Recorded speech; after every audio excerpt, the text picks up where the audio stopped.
இன்னைக்கு cook with Comali special கோலா உருண்டை ஒன்று பண்ண போகிறேன். ரொம்பவே ஹெல்த்தியான ஒரு ரெசிபி.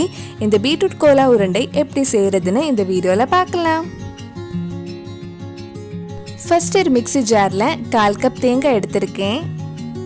இது கூட சின்னதாக கட் பண்ண பாதி வெங்காயம், ஒரு சின்ன பீஸ் இஞ்சி, 5 பல் பூண்டு, 2 பச்சை மிளகாய், 1 டீஸ்பூன் கசகசா, 1/2 டீஸ்பூன் சோம்பு ஆட் பண்ணுறேன்.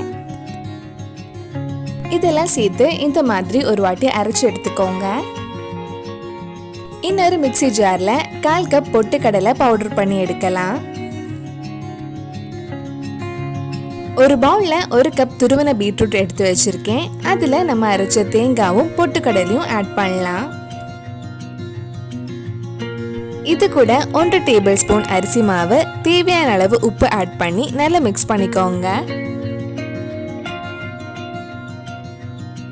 சில பீட்ரூட்ல தண்ணி ஜாஸ்தியா இருக்கும். அந்த மாதிரி இருந்தா நீங்க அதுக்கு ஏத்த மாதிரி பவுடர் பண்ண பொட்டுக்கடலை ஜாஸ்தியா போட்டுக்கோங்க.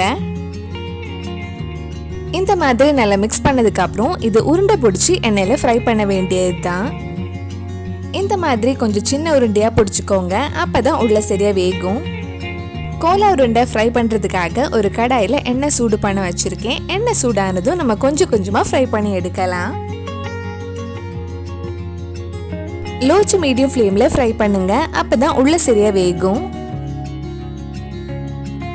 ஒரு சைடு ஃப்ரை ஆனதும் மெதுவா திருப்பி போட்டு எல்லா சைடும் ஃப்ரை பண்ணலாம். இந்த மாதிரி கோல்டன் கலர்ல ஃப்ரை ஆனதும் எடுத்துடலாம்.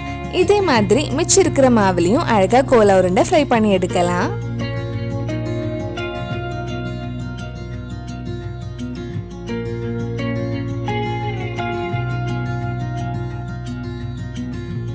சுவையான பீட்ரூட் கோலா உருண்டை ரெடி ஆயிடுச்சு. கண்டிப்பா நீங்களும் இந்த ரெசிபி உங்க வீட்டில் செஞ்சு பாருங்க. பிடிச்சிருந்தா இந்த வீடியோவை லைக் பண்ணுங்க, உங்க ஃப்ரெண்ட்ஸ் அண்ட் ஃபேமிலிக்கு ஷேர் பண்ணுங்க. வேற என்னெல்லாம் குக் வித் கோமாளி ரெசிபி நம்ம சேனல்ல ட்ரை பண்ணலான்னு கீழே கமெண்ட் பாக்ஸ்ல சொல்லுங்க. நீங்க இன்னும் என்னோட சேனலை சப்ஸ்கிரைப் பண்ணலைன்னா மறக்காம சேனலையும் சப்ஸ்கிரைப் பண்ணுங்க. கூடவே அந்த பெல் ஐக்கனும் பிரஸ் பண்ணா நான் புது வீடியோ போட்ட உடனே உங்க போனுக்கு நோட்டிபிகேஷன் வந்துடும்.